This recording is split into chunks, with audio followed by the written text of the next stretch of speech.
राजा और किसान की कहानी सही से याद कर लो, जिंदगी में हमेशा संतुष्ट रहोगे। जय श्री कृष्णा मित्रों, दर्पण ज्ञान गंगा यूट्यूब चैनल में आपका पुनः स्वागत है। मित्रों, आज भी इस वीडियो में एक राजा और किसान की कहानी बहुत ही शिक्षाप्रद एवं रोचक है, जिसे सुनकर के आपको जिंदगी में बहुत बड़ी प्रेरणा मिलेगी और हमेशा जीवन में संतुष्ट एवं प्रसन्न रहोगे। कभी भी आपका मन अशांत नहीं रहेगा और हमेशा प्रसन्न रहने की आपकी आदत बन जाएगी। मित्रों, किसी ने कमाल की बात कही है कि इस दुनिया में इंसान अपने सुख से खुशी कम है और दूसरे के सुख से दुखी अधिक है, क्योंकि वे अपने सुख को सुख समझते हैं और दूसरे के सुख की खुशी को देखकर दिन रात जलते जा रहे हैं। सोचते हैं दूसरा सुखी क्यों है, दुखी क्यों नहीं है। सुखी तो केवल हम ही को होना चाहिए, दूसरे को कदाप नहीं। बस यही नकारात्मक विचार दूसरों के प्रति सोचकर प्रसन्नता रूपी आत्मा एक अशांत रूपी मन में परिवर्तित होती जा रही है और असंतुष्ट रहने की आदत पड़ती जा रही है। तो मित्रों, यदि अपने कमल रूपी जीवन में संतुष्ट एवं प्रसन्न रहना चाहते हो तो हमारी इस कहानी को शुरू से अंत तक अवश्य सुनें और वीडियो की समाप्ति होने तक हमारे चैनल पर बने रहें। अथवा हमारे चैनल पर आप नए मेहमान दर्शक बनकर के आए हैं, आपने अभी तक हमारा चैनल सब्सक्राइब नहीं किया है, तो आपसे निवेदन है कि आप हमारे इस चैनल को सब्सक्राइब जरूर कर लें और घंटी वाला बटन भी अवश्य दबा दें, क्योंकि आपका एक सब्सक्राइब हमारे लिए बहुत महत्व रखता है। तो मित्रों, आइए ज्यादा विलंब न करते हुए इस कहानी पर ध्यान देते हैं। मित्रों, बहुत समय पहले की बात है, किसी शहर में एक बड़ा प्रतापी राजा रहता था। दूर दूर तक उसकी समृद्धि की चर्चाएं होती थी। उसके महल में हर एक सुविधा की वस्तु उपलब्ध थी, पर फिर भी अंदर से उसका मन हमेशा अशांत रहता था। वह बहुत से विद्वानों से जाकर के मिला, अपना मन अशांत रहने का कारण पूछा, पर किसी से कोई हल प्राप्त नहीं हुआ, अर्थात उसे शांति नहीं मिली। मित्रों, एक दिन भेष बदलकर वह राजा अपने राज्य की सैर पर निकला और घूमते घूमते वह एक खेत के निकट से गुजरा। तभी उसकी नजर एक किसान पर पड़ी। उस किसान ने फटे पुराने वस्त्र धारण कर रखे थे और वह पेड़ की छांव में बैठकर भोजन कर रहा था। दोस्तों, किसान के वस्त्र देखकर राजा के मन में आया कि हम किसान को कुछ स्वर्ण मुद्राएं दे दें ताकि उसके जीवन में कुछ खुशियां आ पाए। राजा किसान के सम्मुख पहुंचकर कहने लगा, मैं एक राहगीर हूं, मुझे तुम्हारे खेत में कुछ स्वर्ण मुद्राएं पड़ी हुई मिली हैं। चूंकि ये खेत तुम्हारा है, इसलिए ये मुद्राएं तुम ही रख लो। मित्रों, किसान कहने लगा, नहीं सेठ जी, ये मुद्राएं मेरी नहीं हैं, इन्हें आप ही रख लें या किसी और को दान कर दें, मुझे इनकी कोई आवश्यकता नहीं है। किसान की ये प्रतिक्रिया राजा को बड़ी अजीब लगी। राजा बोला, ये आप क्या कह रहे हो? धन की आवश्यकता किसे नहीं होती, भला आप लक्ष्मी को ना कैसे कर सकते हो? मित्रों, किसान बोला, सेठ जी, मैं रोज 4 आने कमा लेता हूं और उतने में ही प्रसन्न रहता हूं। राजा बोला, क्या आप सिर्फ 4 आने की कमाई करते हो और उतने में ही प्रसन्न रहते हो? यह कैसे संभव है? बड़े अचरज की बात है। किसान कहने लगा, सेठ जी, प्रसन्नता इस बात पर निर्भर नहीं करती है कि आप कितना कमाते हैं या आपके पास कितना धन है।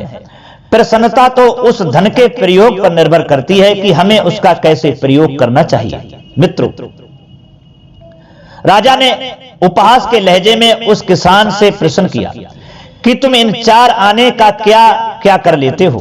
दोस्तों, उधर किसान भी बेकार की बहस में पड़ना नहीं चाहता था। उसने आगे बढ़ते हुए उत्तर दिया, सेठ जी, इन 4 आनों में से एक मैं कुएं में डाल देता हूं, दूसरे से कर्ज चुका देता हूं, तीसरा उधार में दे देता हूं और चौथा मिट्टी में गाड़ देता हूं। राजा सोचने लगा, ये कैसा उत्तर है, मेरी तो कुछ समझ में नहीं आया। वह किसान से इसका अर्थ पूछना चाहता था, पर वो किसान जा चुका था। मित्रों, राजा ने अगले दिन ही सभा बुलाई और पूरे दरबार में कल की घटना कह सुनाई और सबसे किसान के उस कथन का अर्थ पूछने लगा। दरबारियों ने अपने अपने तर्क पेश किए, पर कोई भी राजा को संतुष्ट नहीं कर पाया। अंत में किसान को ही दरबार में बुलाने का निर्णय लिया गया। दोस्तों, बहुत खोजबीन के बाद जब वह किसान मिला तो उसे कल की सभा में प्रस्तुत होने का निर्देश दिया गया। जब किसान राजा के दरबार में पहुंचा तो राजा ने किसान को उस दिन अपने भेष बदल कर भ्रमण करने के बारे में सब कुछ बताया और सम्मान पूर्वक उसे दरबार में बैठाया। मित्रों, राजा किसान से कहने लगा, मैं तुम्हारे उत्तर से प्रभावित हूं और तुम्हारे 4 आने का हिसाब जानना चाहता हूं। बताओ, तुम अपने कमाए 4 आने किस तरह से खर्च करते हो जो तुम इतना प्रसन्न और संतुष्ट रह पाते हो? राजा नम्र भाव से पूछने लगा। तभी किसान बोला, हुजूर, जैसा कि मैंने बताया था कि मैं 1 आना कुएं में डाल देता हूं, यानी अपने परिवार के भरण पोषण में लगा देता हूं। दूसरे से मैं कर्ज चुकाता हूं, यानी इसमें अपने वृद्ध मां बाप की सेवा कर लेता हूं। तीसरा मैं उधार देता हूं, यानी मैं अपने बच्चों की शिक्षा दीक्षा में लगा देता हूं। और चौथा मैं मिट्टी में गाड़ देता हूं, यानी मैं 1 पैसे की बचत कर लेता हूं ताकि समय आने पर मुझे किसी से मांगना न पड़े और मैं इसे धार्मिक, सामाजिक या अन्य आवश्यक कार्यों में लगा सकूं। दोस्तों, उस राजा को अब किसान की बात समझ में आ चुकी थी। राजा की समस्या का समाधान भी हो चुका था। वह जान चुका था कि हमें प्रसन्न एवं संतुष्ट रहना है तो मुझे भी अपने अर्जित किए धन का सही उपयोग करना चाहिए। तो दोस्तों, इसी तरह यदि देखा जाए तो पहले की अपेक्षा लोगों की आमदनी बढ़ी है, पर क्या उसी अनुपात में हमारी प्रसन्नता भी बढ़ी है? तो मित्रों, इस कहानी से हमें एक सीख मिलती है कि पैसों के मामले में हम कहीं ना कहीं गलती अवश्य कर रहे हैं, जिसकी वजह से हम प्रसन्न एवं संतुष्ट नहीं हैं, अर्थात हमारा मन अशांत होता जा रहा है, बशर्ते हम गरीब होते जा रहे हैं। तो मित्रों, जीवन को संतुलित बनाना जरूरी है और इसके लिए हमें अपनी आमदनी और उसके इस्तेमाल पर जरूर गौर करना चाहिए। नहीं तो भले हम लाखों रुपए कमा लें, पर फिर भी हम प्रसन्न एवं संतुष्ट नहीं रह पाएंगे और गरीबी की ओर बढ़ते चले जाएंगे। तो मित्रों, कैसी लगी हमारी ये प्रेरणादायक एवं ज्ञानवर्धक कहानी एक राजा और किसान की? अगर ये राजा और किसान की कहानी आपको अच्छी लगी है और पसंद आई है, और हमें शायद उम्मीद है आपको अच्छी लगी होगी, अगर ये कहानी आपको पसंद आई है तो हमारी वीडियो के लिए एक लाइक जरूर कर देना और कमेंट बॉक्स में जरूर बताना, और हो सके तो अपने मित्रों के लिए भी शेयर कर देना। फिर मिलेंगे अगली वीडियो में किसी नई ज्ञान चर्चा के साथ में। तब तक के लिए सब्सक्राइबर बंधुओं एवं दर्शकों के लिए, भाई और बहनों के लिए राधे राधे, जय श्री कृष्ण।